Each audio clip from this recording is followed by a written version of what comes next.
An MMA fighter has died following a contest in Ireland. I'm broke, so I need to fight. The hearing of disciplinary complaint against mixed martial artist Chael Sonnen. Rebook has devoted they built an entire department. I'm the boss. I'm the boss. It's my way and no other way.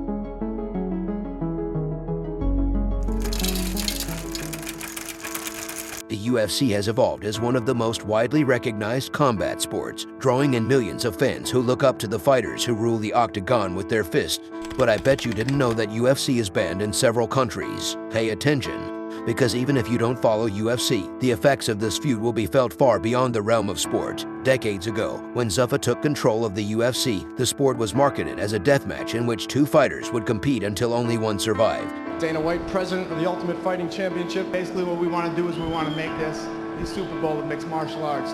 It was regarded as a brutal sport, and the UFC was willing to go to any length to gain publicity. Even though the sport has evolved since its dark age, it still involves hard physical fighting and a lot of PED use, putting fighters' lives in danger. Chael Sonnen tested positive for performance-enhancing drugs. Ken Shamrock has come out and said that, he took performance-enhancing drugs. These freak show fights and altercations have courted scandals, and worse for the sake of selling their fights. The UFC has used MMA as a money-making machine, even though it is still perceived as barbaric and is illegal in several countries. Why do we keep hearing about the underpaying stuff? However, with the popularity of combat sports, MMA has gained attention like never before, but at the crux of fame and glory often come controversies and scandals. Fighters can't have independent sponsors when they walk into the cage now. So hold on tight, as we are going to disclose some of the biggest controversies in the history of the UFC that have flown in the face of norms, confronting censorship and brutal violence for the sake of entertainment. Currently, the UFC is the world's most valuable sports organization, a huge accomplishment considering Dana White and the Fertitta brothers bought the firm for a sum of $2 million in 2001. Zuffa is now the owner of the UFC. This is the sport of the future. This is the Super Bowl of mixed martial arts. The only assets White and the Fertitta brothers had at the time were an outdated cage and the UFC name. You know what we bought for $2 million? 3 letters, UFC, and an old wooden octagon. But they went on to monopolize the sport worldwide, thanks to White's brilliant marketing strategies, at least from the perspective of die-hard MMA fans. The UFC has surpassed WWE and boxing in terms of pay-per-view box office sales, largely due to the UFC's success in developing great combatants and intense rivalries, along with impressive athleticism. Came back for the love of fighting and the love of war. Wrestling is zero, your grappling is zero.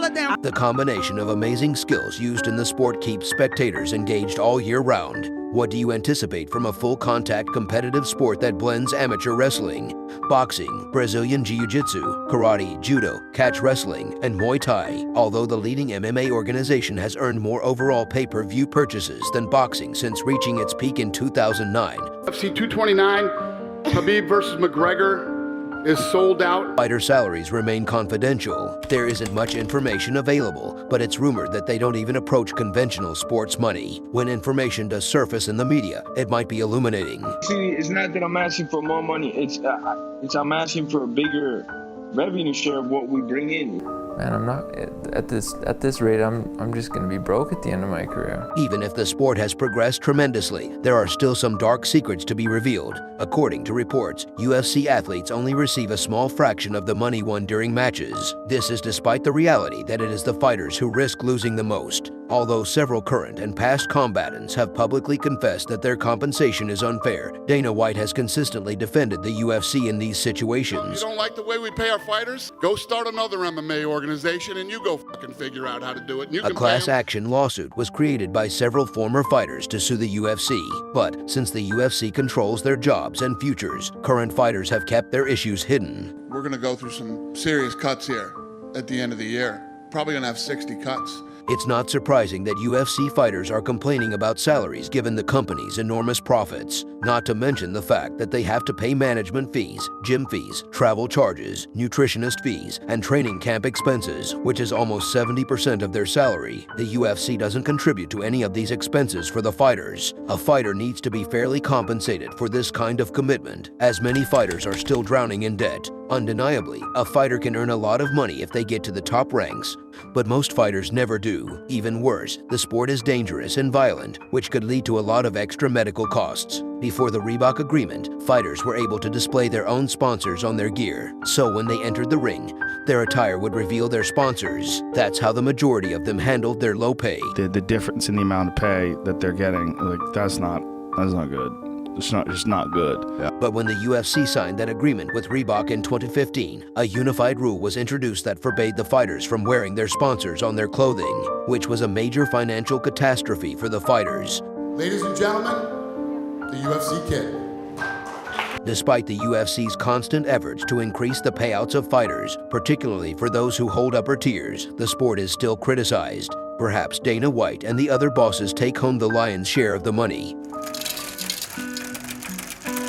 For UFC fighters, it is almost certain that they will visit the hospital for a cut or a broken nose. Sometimes it might be difficult and expensive to get a proper diagnosis. However, head injuries are more frequent. The UFC does not offer fighters health insurance. Although it may sound terrible, the UFC also provides no health coverage once their fighters retire. When a fighter has a concussion, there's a high possibility that the athlete will have some sort of health issue, and it is obvious that the UFC does not recognize the severity of brain trauma. We became aware of this when Ronda Rousey was knocked out by Holly Holm, and White appeared on screen to claim that Ronda had no medical issues. In fact, nobody paid attention to the problem until Joe Rogan brought it up. I say though, the damage accumulated over, I think, a period of like 10 years. According to the American Journal of Sports Medicine, 31.9% of UFC fights result in one fighter suffering from a traumatic brain injury. Heavyweight Gary Goodridge, a Trinidadian Canadian, is one of the most famous victims of a severe brain injury brought on by a combat sport. In an interview, Gary discusses the difficulties of having CTE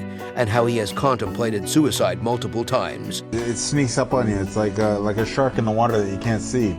You know, you don't know it's there until it bites you. Although the UFC is still relatively young, if the sport persists, we should anticipate hearing about more examples like this in the future, especially as the majority of the fighters age. Only then will people begin to understand how destructive MMA is to the brain and how essential the health coverage plan is for fighters after retirement. It shouldn't take a genius to realize that sustained head trauma over an extended period of time is likely to result in brain damage. But despite knowing this, fighters still choose to put their lives at stake. The sad truth is that very few UFC fans are aware of the risks that their favorite fighters take on in order to impress them. Or perhaps they are aware but simply don't care. Joe Carvalho was an MMA fighter who passed away due to brain damage he had sustained during a bout. Although he never fought in the UFC, his unfortunate passing brought attention to the cruelty of this sport.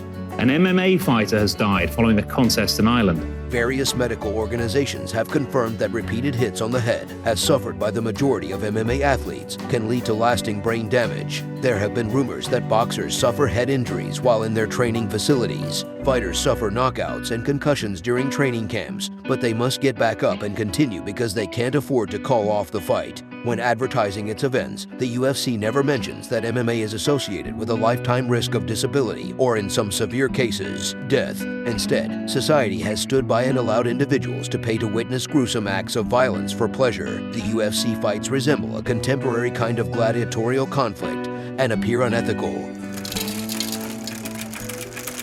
Since the UFC began working with the U.S. Anti-Doping Agency 7 years ago, the organization has been able to maintain a more honest and transparent drug testing policy. However, since the USADA-based program's launch in 2015, there has been a series of UFC-related incidents that call into question the program's efficacy. It remains to be seen whether there will be further controversies as the program progresses. There are currently a few contradictions that are worth examining. Conor McGregor, the biggest celebrity in the company and a former UFC lightweight champion, is at the center of the most recent USADA-related controversy. McGregor hasn't fought since his fight with Dustin Poirier in 2021 when he broke his leg. He also doesn't have a fight coming up in the near future. That being said, even when the fighters aren't scheduled, the majority of UFC fighters are frequently tested, even if they are out of competition. It will always be a mystery as to why the Irishman went 11 months without being tested in 2022. There's a weird thing going on with Conor McGregor and